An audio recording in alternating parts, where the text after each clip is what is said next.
જ્યારે ભગવાન તમને માગવાનું કહે, માં તમને માગવાનું કહે, તમારા ઈષ્ટદેવ તમને જ્યારે તમારી પૂજાથી પ્રસન્ન થઈ અને માગવા કહે, શું માગવું જોઈએ?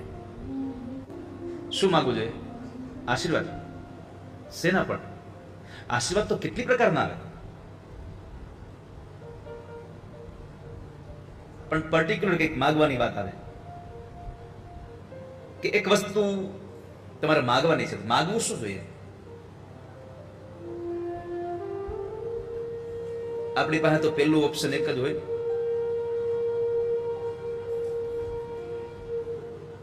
પૈસા આપી દો પેલા.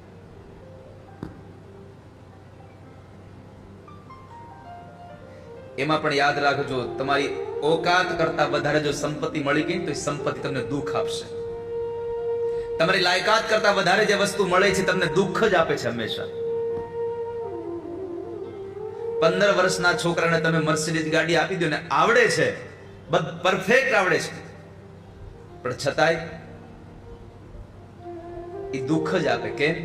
એ અધિકારી નથી, એની પાસે લાયસન્સ નથી. એમ અધિકાર વગરનું કઈ મળી જાય ને, એ તમને દુઃખ જ આપે. ભગવાન પાસે માગો તો એટલું કહેજો, પ્રભુ મારે જોઈએ છે એવું ના આપશો, મને આપવા જેવું હોય એવું આપજો. તમે મને જે આપવા લાયક હોય તમે મારી લાયકાત પ્રમાણે તમે મને આપજો. અને કાંઈ ન માગતા આવડે ને તો તમને બધાને શીખડાવું.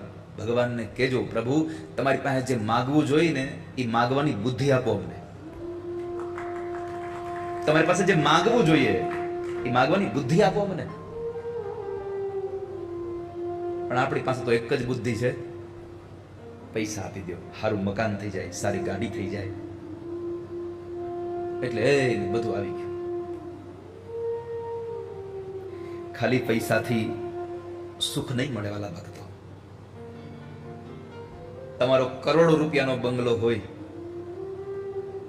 પણ એમાં રહેવા માટે તમારી સાથે તમારો પરિવાર ન હોય તો બંગલો તમને સુખ ન આપે. 2 BHK નો ફ્લેટ હોય પણ પરિવાર આખો સાથે રહેતો હોય પ્રેમથી, તો 2 BHK નો ફ્લેટ પણ તમને સુખ આપે છે. માટે ભગવાનને એટલું કહી, પ્રભુ અમે માગીએ એવું ન આપશો, પણ અમારી લાયકાત પ્રમાણે જે આપવા લાયક હોય એવું અમને આપજો. તારો બનાવેલો તુજને બનાવે હે ભગવાન.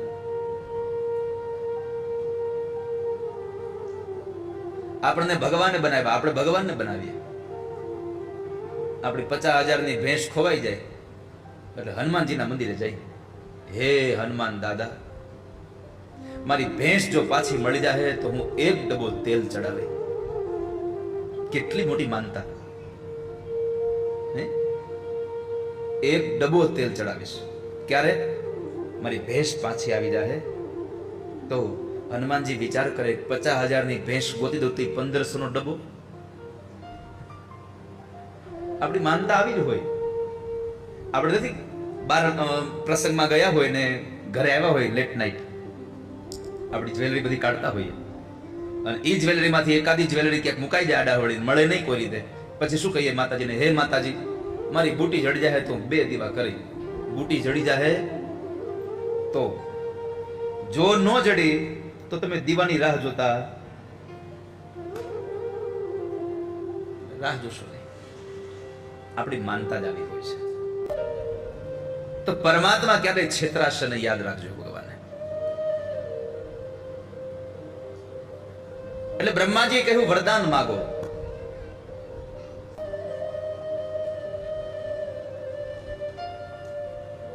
તો ભગવાન પાસે જયારે માગવાનો વારો આવે ત્યારે પ્રભુ પાસે પરમાત્માની ભક્તિ માગજો. મહાભારતનો પ્રસંગ છે. મેં આગળ પણ કહ્યું હતું, દાદા ભીષ્મએ સવારમાં દુર્યોધનના મેણા સાથે યુદ્ધમાં જવાનું હતું ને આગલી રાતે ભગવાન કૃષ્ણ મળે તો કૃષ્ણ એટલું જ કહ્યું,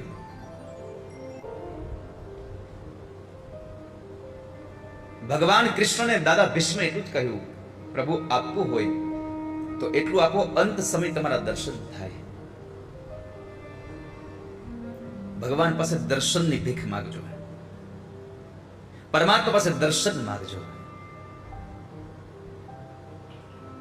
મારો અંત સમય જ્યારે આવે પ્રભુ,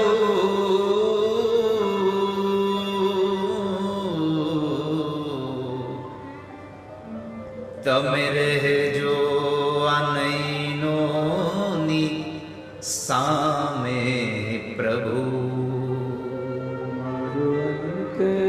સમય જ્યારે આવે પ્રભુ, તમે રહેજો અનેરોની સામે પ્રભુ. મને સ્વર્ગ મળે કે ના મળે, મારે દર્શન તમારા કરવા છે. મને સ્વર્ગ મળે ના મળે, મારે દર્શન તમારા કરવા છે. મેવા મળે કે ના મળે, મારે સેવા તમારી કરવી છે.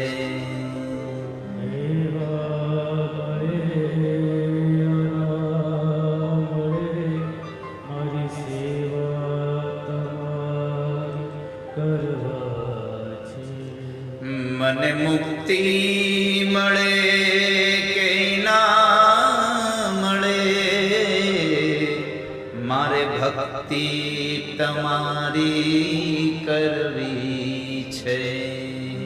મુક્તિ મળે કે ના મળે, મારે ભક્તિ તમારી કરવી.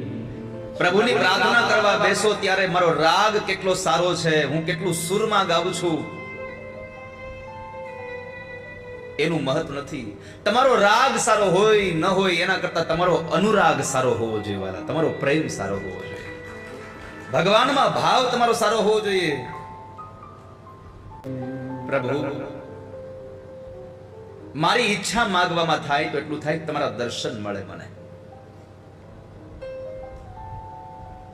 મારો ભાવ જાગે, હું પ્રભુને પ્રાર્થના કરું. પ્રભુ મારી પ્રાર્થના સુરમાં હોય ન હોય, કંઠ સારો હોય ન હોય, પણ મારો ભાવ સારો હોવો જોઈએ. અડધી રાત ગઈ અને ખરેખર એક માણસ આવે છે અને ગાય છે.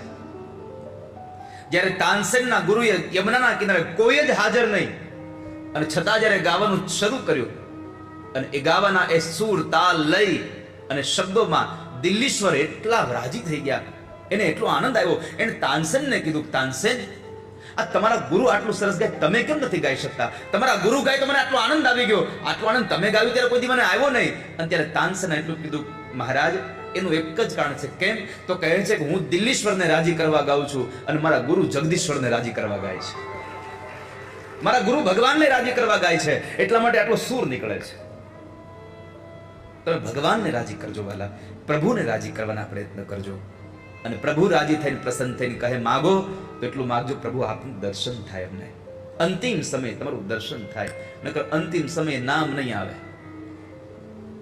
અંતિમ સમય પ્રભુના દર્શનનું વચન માગી લેજો. પ્રભુને રોજ પ્રાર્થના કરજો, રોજ હો, એક દિવસ પ્રાર્થના કરીને છૂટી ન જતા, રોજ પ્રાર્થના કરજો.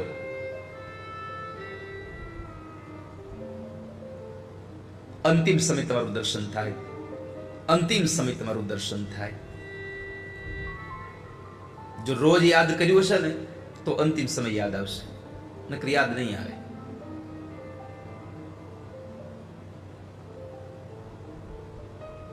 તો બ્રહ્માજીએ કહ્યું માગો, શું વરદાન આપું તમને? વરદાનમાં માંગ્યું, દેવ, મનુષ્ય, મૃગ, પક્ષી, આમાંથી કોઈ પણ પુરુષ જાતિનો વ્યક્તિ હોય તો એનાથી મારું મૃત્યુ ન થાય એવું વરદાન આપો. અને સ્ત્રી તો કોણ એવી છે જે અમને મારે? એવી સ્ત્રી કોણ છે? બ્રહ્માએ કહ્યું તથાસ્તુ, તમને સ્ત્રી મારશે. આ બે તો અભિમાનથી ચકચૂર થઈ ગયા કે હવે તો ક્યાં ચિંતા જ છે. હવે તો ક્યાં ચિંતા જ રહી. સ્ત્રી આપણું બગાડી શું શકવાની હતી? એને વરદાન મળ્યું અને એની કીર્તિઓ જ્યારે મંડી ગવાવા ત્યારે શુક્રાચાર્ય મહારાજે પુરોહિત બનાવીને શુક્રાચાર્ય મહારાજને એને પોતે પુરોહિત બનાવ્યા અને પોતે સોનાના સિંહાસન ઉપર બેસી અને એમાં શુંભનો રાજ્યાભિષેક થયો. શુંભ મોટો હતો એટલે એનો રાજ્યાભિષેક થયો. ઘણા બધા દાનવો ત્યાં સેવા માટે આવી ગયા. બળથી અભિમાનયુક્ત મહાપરાક્રમી એવા ચંડ અને મુંડ પણ આવ્યા. પોતાની સેનાને સાથે લઈ અને મહારાજ શુંભની સેવામાં લાગી ગયા. ધૂમ્રલોચન નામનો એક અસુર હતો, એ પણ આવ્યો છે. પોતાની અક્ષોહિણી સેનાઓ લઈ લઈને આવે છે. રક્તબીજ હતો, 2 અક્ષોહિણી સેના લઈને આવ્યો હતો. આજે ફરીવાર તમને અક્ષોહિણી સેનાનું નામ આપી દઉં. 21,870 રથ હતા. કેટલા? 21,870 રથ, 21,870 હાથી, 65,610 ઘોડેસવારો, 1,09,350 પેદલ એટલે પગપાળા ચાલવા વાળા સૈનિકો. આટલા લોકોનો તમે સરવાળો કરો ત્યારે તમને એક અક્ષોહિણી સેના મળે. આવા 2 અક્ષોહિણી સેના લઈ અને રક્તબીજ શુંભની સેવામાં આવ્યો. હવે કલ્પના કરો તો કેટલા માણસો થાય? સરવાળો કરો, કેટલા થયા? એ તો 18 અક્ષોહિણી સેના બેટા. આ તો રક્તબીજ 2 જ અક્ષોહિણી સેના લઈ આવ્યો હતો. એટલે 21,870 રથ હતા એટલે એમાં 2 જણા હોય, એક હાંકવા વાળો, એક અંદર બેહવા વાળો. એટલા જ હાથી, 21,870 હાથી હતા એટલે એમાં એક મહાવત અને એક એનો હાથી પર બેસવા વાળો એટલે ઈ 2. એટલે આમ જોવા જાવ તો 21,870 ગુણ્યા તમે 4 કરો, પછી વત્તા 65,610 અને વત્તા 1,09,350, 2,65,440 લ્યો. 2,65,440 લોકો 2 અક્ષોહિણી સેનામાં હતા. તો આવી 18 અક્ષોહિણી સેના કુરુક્ષેત્રના મેદાનમાં હતી. અને એના કરતા મોટી સૈન્ય 18 અક્ષોહિણી સેના કરતા પણ 22 અક્ષોહિણી સેના લઈ અને જરાસંધ કાળિયવનની સાથે મથુરા ઉપર ભગવાન કૃષ્ણની સામે ચડાઈ કરવા આવ્યો હતો. 22 અક્ષોહિણી સેના લઈ. પછી ભગવાન ત્યાંથી ભાગ્યા કે હવે અહીં રહેવાય નહીં. કેટલા માણસો હશે વિચાર કરો. કેટલા આમાં તો કેટલા નિર્દોષ મર્યા હશે. અને એ જે રક્તબીજ હતો એ રક્તબીજને એક વરદાન હતું કે એના શરીરમાં કોઈ અસ્ત્રનો ઘા કરે, શસ્ત્રનો, અને એના લોહીના ટીપા જેટલા નીચે પડે એ લોહીના ટીપામાં જેટલા પણ લોહીના કણો છે એટલા પાછા રક્તબીજ ઉભા થાય નવા. આવું વરદાન હતું. આવા અનેક રક્તબીજ ઉભા થાય. એક લોહીનું ટીપું પડે અને હજારો રક્તબીજ ઉભા થાય. લોહીનું એક ટીપું પડે અને હજારો રક્તબીજ ઉભા થાય. અને એમાં થોડીક વસ્તુ આવે એટલે પછી પ્રલોભન તો જાગે છે. આગળના દિવસ વાત કરી હતી મેં કે નાની વસ્તુ આવે એટલે મોટી વસ્તુનો લોભ જાગે જાગે ને જાગે. જેમ તમને બધાને જુઓ, એક દિવસ કથા સાંભળી તો બીજા દિવસે લોભ જાગ્યો તો હાલો પહોંચી જઈએ. પહોંચી જાવ છો ને બધા? નકર પેલા દિવસે આટલા બધા નહોતા, આજે તો કેટલા લોકો થઈ ગયા. હા, જેને આપણી ભાષા મૂકે ઓલો કેવો સ્કોર? સન્માનજનક સ્કોર. એમ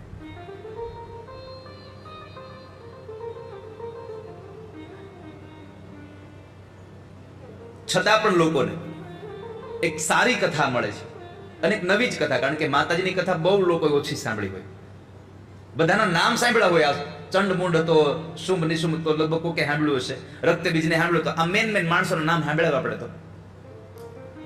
બાકી તો ક્યાં કોઈને કોઈ ઓળખે. પણ એવા બધા લોકોની અહીંયા કથા છે. તમે ભાગવત વારે વારે સાંભળી હશે, શિવ કથા વારે વારે સાંભળી હશે, તમે રામ કથા વારે વારે સાંભળી હશે, પણ દેવી ભાગવત બહુ ઓછું સાંભળ્યું હશે. એમાંથી ઘણા તો એવા છે જેને પહેલી જ વાર સાંભળ્યું હશે. કેટલા લોકો પહેલી વાર સાંભળ્યું દેવી ભાગવત? જો કેટલા લોકો જો.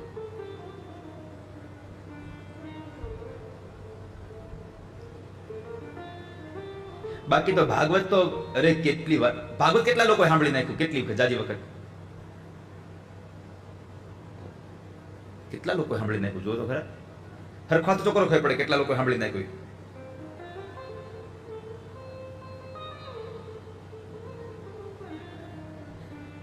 અમુક અમુક ભાગવત નથી સાંભળ્યું છે. જેને કોઈ દી ભાગવતની કથા નથી સાંભળી એ હાથ તો કરો તો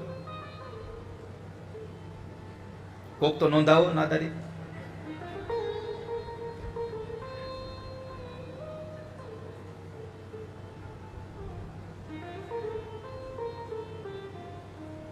હજી એક વાર, કેટલા લોકોએ ભાગવતની કથા સાંભળીને ક્યાં શું કર્યું?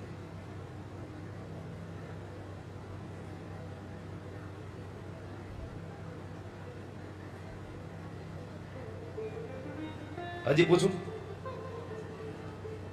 પૂછું હજી કેટલા લોકોએ ભાગવતની કથા સાંભળીને ક્યાં શું કર્યું?